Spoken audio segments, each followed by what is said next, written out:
Welcome to the Banker Lamp. Please enjoy the video. In this video, I will explain how to make a delicious cabbage flour curry. First, gather your fresh cabbage and cauliflower. This recipe focuses on bringing out the natural sweetness of the vegetables, balanced with a blend of aromatic spices. We'll achieve a rich, comforting dish that's perfect for any meal.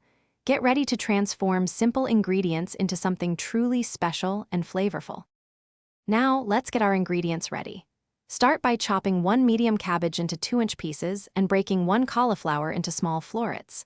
Next, finely chop 1 large onion, 2 ripe tomatoes, and 3 green chilies for a touch of heat.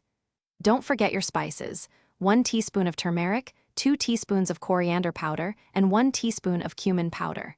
Having everything prepped makes cooking smooth. It's time to cook. Heat 2 tablespoons of oil in a large pan. Add your chopped onions and sauté them until they turn a lovely golden brown.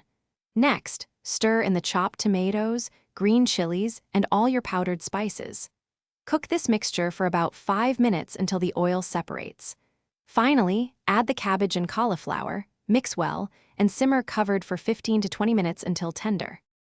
Your delicious cabbage flour curry is almost ready. Garnish it generously with fresh cilantro and a squeeze of fresh lime juice for a bright finish. Serve this warm, aromatic curry with fluffy rice, soft naan bread, or any flatbread you prefer. It's a comforting and satisfying meal. Remember to check the description for a link to Darn Tough Socks and other great deals. Enjoy your homemade, flavorful curry. Thanks for watching. If this was helpful, leave a like and consider subscribing. See you next time.